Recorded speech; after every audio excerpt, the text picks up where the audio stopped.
Assalamu alaikum, peace be upon you. Wa sallallahu ala Sayyidina Muhammadin wa ala alihi wa sahbihi tasliman kathira.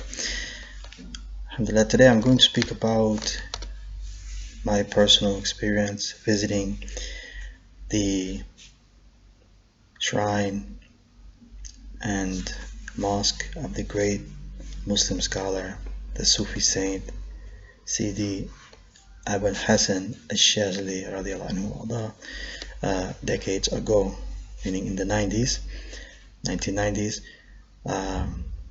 And this is a well-known scholar who is of great significance to the Muslim world, known worldwide, literally known worldwide, and has been very influential upon Islamic thought, no doubt about that.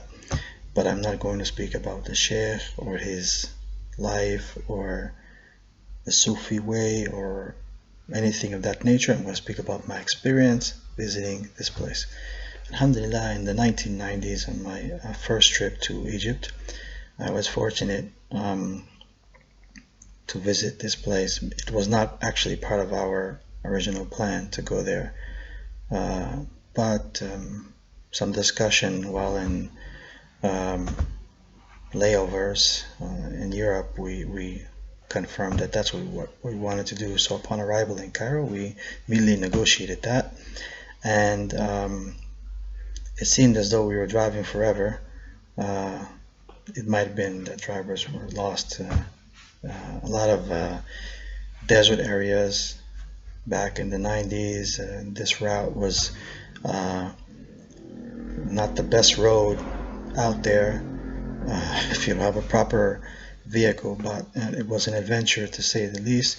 And we eventually arrived at in the middle of the night to this interesting place in the mountains near the Red Sea coast. I believe it's called Humaythira or El Qusayr, and it was before the morning prayer, before Fajr time, and it seemed as though there was no one there.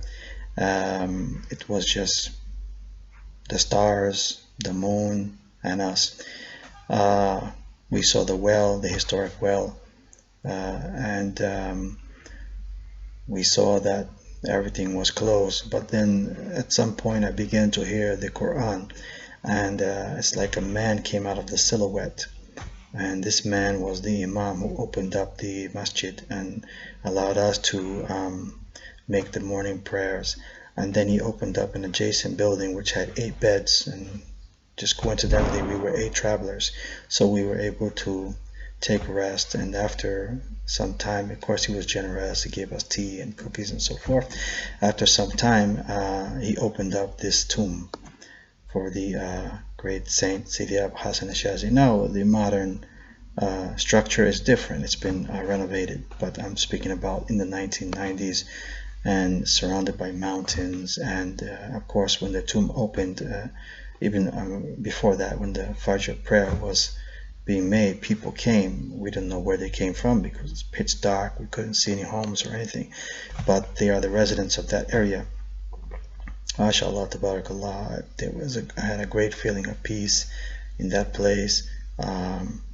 It was like an adventure, and it was like a journey that had a purpose and fulfillment. I felt as though I'd come to a good place, and you could see the Red Sea coast. I believe it was probably not far from Saudi Arabia, perhaps the area called Tabuk, which has an area known as Sharm.